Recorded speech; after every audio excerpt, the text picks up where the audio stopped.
There is a deep, serene stillness within the depths of your being, beyond the analytical, thinking, egoic, distracting mind that tends to keep us in this fixation of the past or the future. There's this deep, serene inner stillness that is just fully rooted and grounded right here, right now, in the present moment.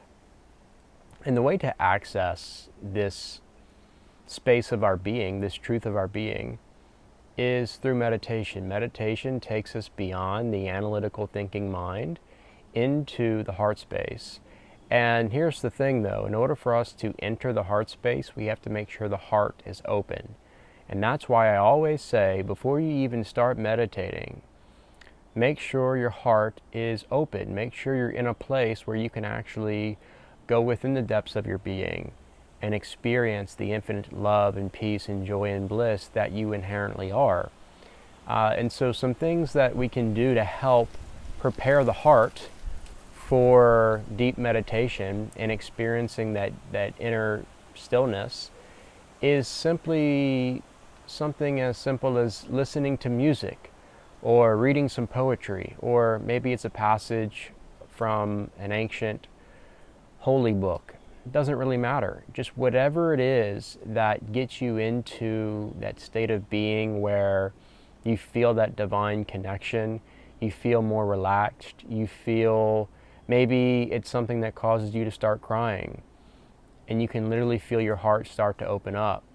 And maybe that leads you to do some inner work, and while you're doing some inner work, you realize that, oh, well, wait, I have some unforgiveness, I have some bitterness, I have some resentment that I've been holding on to. And this thing that I've been holding on to for years or decades or however long it's been is the very thing that's keeping my heart closed. Because the heart is an energy center. And so if it's closed off, then this is going to create an energy blockage. And if there's an energy blockage, then the energy can't flow through the body. And if the energy can't flow through the body, this is when we experience disharmony, dysfunction, and disease. And no one wants that, right? So yeah, this is why it's really important to spend some time doing some inner work, doing some shadow work, where you're going within yourself and you're being honest with yourself, and you're allowing yourself to totally feel and accept these parts of you that maybe you've been pushing down or rejecting.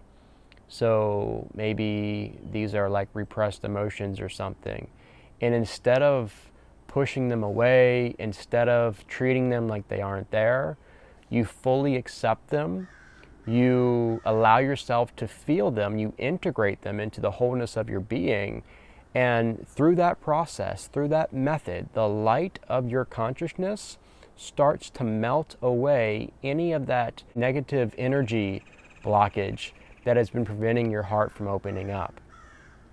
So, a few things you can try, like I said, with the music or reading something that just automatically has a very profound mystical way of opening the heart, or you can focus on inner work. Now, you can also combine the two. You can listen to music while you're doing inner work, which, by the way, is really, I have found that to be really helpful in my experience, because for whatever reason, there are certain songs, there are certain kinds of music, I guess, that just have a way of really just getting to me. And I notice for myself, like when I'm listening to a certain song and it's that one song that I know really touches my heart, I'll notice myself start to cry, and I start to experience these certain emotions that maybe I haven't been aware of in a while. And maybe these emotions are connected to certain memories or experiences or things that have happened, in the past.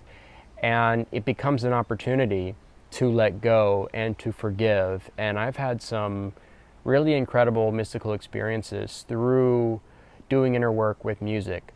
But anyway, all of these things are going to prepare the heart. It's going to allow your heart to be open, so that when you start to make that shift from the head space to the heart space in meditation, the heart is open for you to actually enter in and experience the stillness and the emptiness that I was talking about in the beginning of this video.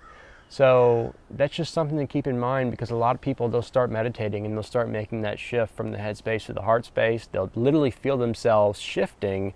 Then they get to their heart space and they're about to enter in and the heart's closed. And so they get really frustrated, they get discouraged, and they end up like stopping the meditation, and it's not good. It's not a pleasant experience.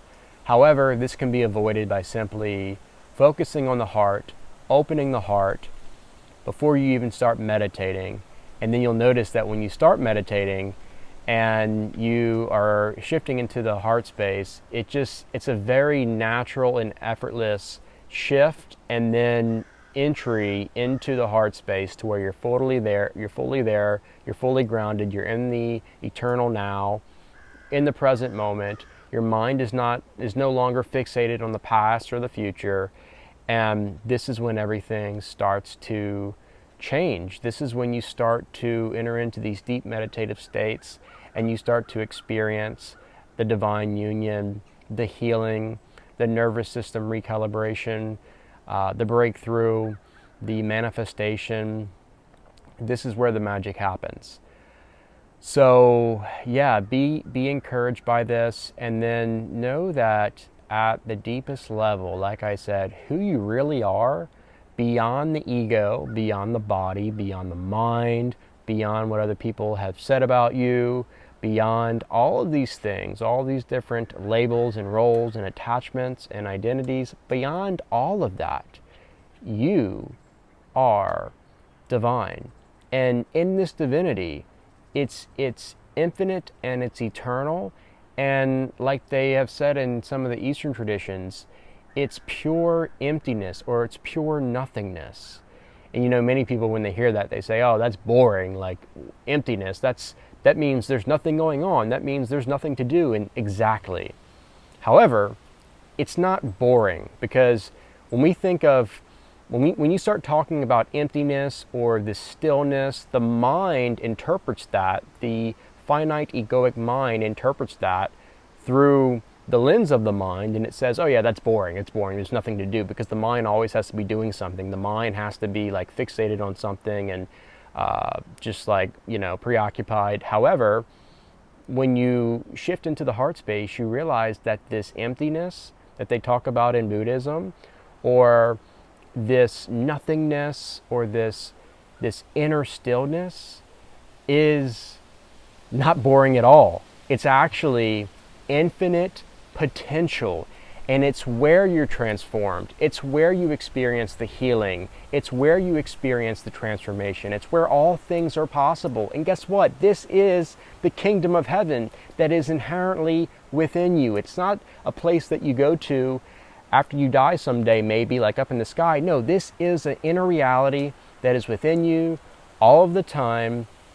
And when you learn to just sit with this stillness, and you learn to just be instead of doing all the time, that is when you walk away from these meditation experiences really like a brand new person. And you become the light of the world, and you start to see yourself and others and everything in a brand new way. And it truly is amazing. And then you go about your life, and when you're rooted and grounded from this place of inner stillness, which again is the essence of your being. So many people are trying to find like peace or stillness out there somewhere in the world, but everything out there in the world is impermanent. But the essence of your being is eternal, and that's where you find that true fulfillment and that true divine stillness that always is. It's beyond beginning, and it's beyond an ending. It's pure isness. It's the eternal now. When you rest in that and you live from that place, then it changes how you respond, how you react. You're a lot more conscious, and you are just giving people your undivided attention. You're giving people your presence, which is the best way that you can actually express your love, by the way, is by giving someone your full presence. And people can feel that energy, and it goes a long way. So yeah, embrace the stillness. Like, this is inherent to your being. the emptiness. It's not boring. It's not, oh, there's nothing to do and like, what's the point? No, it's infinite potential. This is when you can experience the manifestation. You can create your own reality. You can start to walk in the light of life and transform the world. This is what it means to be divine, and this is what it means to be transformed from the inside out, where you can become infinite love to everyone and everything you encounter, and you're literally manifesting and expressing the divine energy all of the time. And, this is when you start to see God in everyone. And Thomas Merton, who was a Trappist monk, he said this. He said, when you see God in everyone, then they see God in you. So meditate on that. This is what the spiritual journey is essentially all about. This is the essence of unity consciousness, where everything is one and there is no us versus them and separateness and division. No, we're living from beyond dualism. We're living from pure oneness, and this is the essence. This is actually what love is all about. Love is a word that points to this reality of the unity of being.